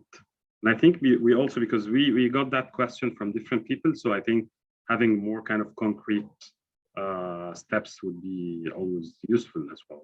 So starting with the conversation and knowing the people is always a very interesting, I would say, landing spot, but also there are more steps, I assume. Abdullah, what do you think? Absolutely, yes. I think I just wanted to add something related to outside of the ecosystem and startups and entrepreneurship. I think we need to know each other more. For example, every time I spoke with Algerian startups, they are looking to start in other countries. I just ask them to visit other countries, because today, if I ask, like, if I tell to someone that there is 54 countries in Africa, he might be surprised. because what we know from other countries, like I think it's the same in Morocco and in Egypt. We say in Africa, like we are not in Africa. I think we say the same, and we learn what's happening in Africa from European media. Of this is I think this is very bad for us. So the first thing is we need to visit more other countries. We need to see what's happening there outside of the entrepreneurial ecosystem. We need to discover the countries, and I think we can start like exploring to start businesses there or to expand there by discovering the country as first. But we have a big problem. We have like a huge problem related to mobility. For example, today, if I want to visit Egypt, I need to apply for a visa and wait maybe for 2 weeks. If I want to go to Kenya, I need to go to Paris or to Istanbul to go back to Africa. So this is a huge problem. I don't know if we can do policies around this, but this is one of, I think this is one of the challenge that we face as Africans to discover more and to explore and maybe to start businesses there is mobility. So this is like a key point for I wanted to share with you. That's very interesting. I'll take another kind of comment, speaking more about the program design of incubators. So Ahmed Abdelbaqi in the chat was mentioning that basically including the African ecosystem studies in general inside the incubation programs would help actually entrepreneurs understand more about what's happening in the rest of the continent.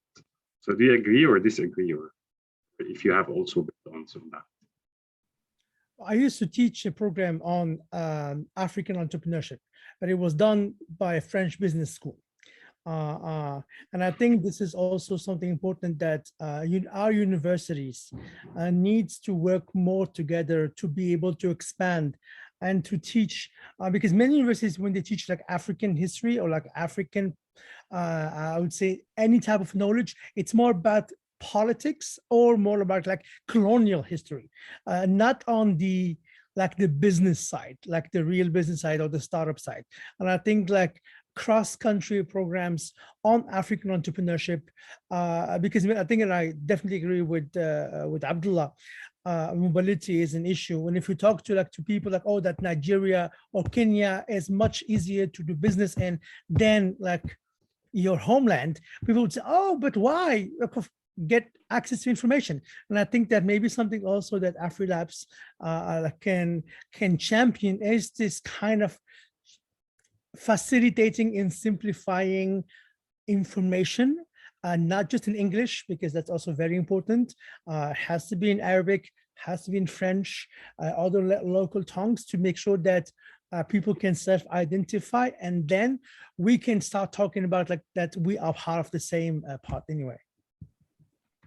Interesting. Thank you so much, Adnan. So I think we don't have further questions so far, but we have 7 minutes left. So I'll invite Kenny for just a short, like to tell us how can people apply for the AfriLabs annual gathering, and then we will round up the discussion with like recommendations and takeaways that you would love to share with everyone here from our great panelists. So Kenny, how can we apply? Because we have got this question from many participants as well. Yeah, thank you so much. And this has really been an interesting conversation. To be fair, I've taken note of all the comments that came back to like AfriLabs can do or AfriLabs can champion, but it's really been interesting. I'm going to answer these questions two ways. First, how you can apply to be part of the AfriLabs network, and also how you can apply to attend the gathering, right? So to be part of the AfriLabs network, what you can do, you can we'll share a link to a form right now. Someone from the secretariat will share the link to the form. So to be part of AfriLabs network, you just have to be a hub, an innovation hub in your country. You have to be in existence for more than 6 months, which I believe a lot of us are. You should have to carry out like an innovation program, incubation, acceleration, whatever you are focused in. So if you feel you meet these basic criteria, just go ahead, click on the form, fill the form, and someone from the team would set up an interview with you and have you join and guide you through the process of being part of the AfriLabs network. Also, to attend the AfriLabs annual gathering is really straightforward. Just go to the app.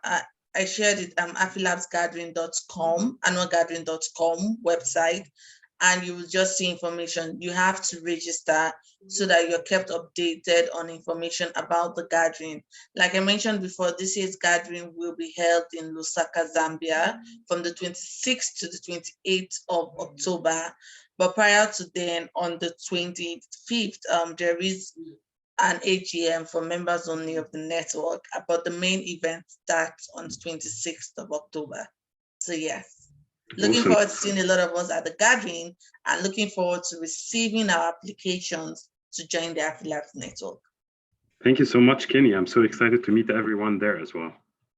So back to the panelists. So we have like 4 minutes and I would love to close it on time as well, but also get like one key takeaway or one wish that you have for the region actually. So if you can share that in like a few seconds, like 30 seconds or so would be awesome. So who would like to start? Maisa. Hey, I really enjoyed this talk, this exchange. Really enjoyed meeting all of you and the questions from people who joined with us today. To more connection between all our innovation hubs and initiatives, and looking forward to this. Awesome. Thank you so much, Maisa. So more innovation hubs on board, collaborations, and then I think Adnan has his mic open. So Adnan, it's yours now. Well, I think getting more things done, just to make it simple. And I think that we all meet different hats and different environments, and I think that if we can get, and I like the idea of the report, the template country report, and I think if we have something standard that we can circulate to each other, can help get information, and then finding new ways to create shadowing programs between like members and staff members of hubs, because I believe that shadowing and twinning is going to be a key for us to learn better from each other. And thank you all for the fantastic conversation. Beautiful. Thank you so much, Adnan. So, Abdullah. Thank you, Ahmed. I think we said everything. We maybe we need to have more connection. We have to need at least we need to discover each other before trying to work on something together. And I think a meeting online and physically also might be the best option. So I hope we will meet all at the next gathering. And thank you, Ahmed, also for moderating this. I think the flow was very interesting. And yeah, thanks to you. So thank you all. Thank you so much, Abdullah. Ayman, what is your takeaway or recommendation? I think a couple of things. One, I think we just need to be probably a little bit patient. A lot of these things are built one block at a time. So when we started AUC Venture Lab, we did not have many startups to apply. So we had to actually help and build that pipeline. Now we have probably 300 applying every cohort, 600 per year, and it's highly competitive. And I think same thing for companies, startups that are going Pan-African. There are probably a dozen companies in Egypt that are going outside of Egypt. So next year, when we have 20, 30, 40 of those companies, a lot of them are going to be looking in different parts, and we need to make sure they have the right information to go to the right African countries to start businesses there. So part of it is we just need to help grow the pipeline from the grassroots, from the ground up. And then the second thing is we just need to have more conversations like these. We've got a ton of content out there, but when I listen to people, whether it's Adnan, Abdullah, Maisa, or Khalid, and I learn from what they're doing, and we can have, I know I have a friend in Morocco or Algeria that I can just pick up the phone and call and ask them about something. I think that helps a lot. So we're just creating more connections, not just the numbers, it's the intensity of the interaction and the connection between people, and we know each other's. And those are the networks that will actually hopefully in the next few years will create a lot of impact. So thank you, Ahmed, actually for taking the initiative to bring this fantastic group together online. Thank you so much, Ayman. That's we like this spirit as well. Like Khaled, back to you. Always a pleasure. These are all topics that are near and dear to my heart. Always good to see old friends, new friends. There's nothing like meeting people in person, you know, shaking hands with somebody and having a good discussion on a topic of importance. So I guess my takeaway and recommendation is everybody who can afford to be at the global gathering or at the next gathering should absolutely be there. Let's all meet and take this conversation to a deeper, more practical level. And thanks to AfriLabs for continuing to be the platform that brings us together and consistently try to move towards a more collaboration. Thank you so much, Khaled. Ayman, if you have like 2 seconds. No? No, thank you. Thank you so much. Thank you so much. So I would like to thank so much the participants, the amazing participants that have made the conversation so meaningful as well as the panelists who made actually the conversation much more deeper, very practical and to the point and oriented towards different stakeholders, and also for the AfriLabs team who made it all happen together. So thank you so much. And I believe this is just the start of the conversation towards a thriving ecosystem in not only North Africa, but in Africa as a whole. Thank you so much and stay tuned for more activities and meetups as well. Thanks. Let's take a quick group photo because I've just got this request from Rana as well. So Rana, are you taking it? Yes. Hello, everyone. Thank you so much for this fruitful panel. Thank you, Dr. Ayman, Mr. Khaled, Abdullah, Maisa, Adnan, Ahmed. Thank you for everyone. Thank you. Thank you, Rana. Thank you.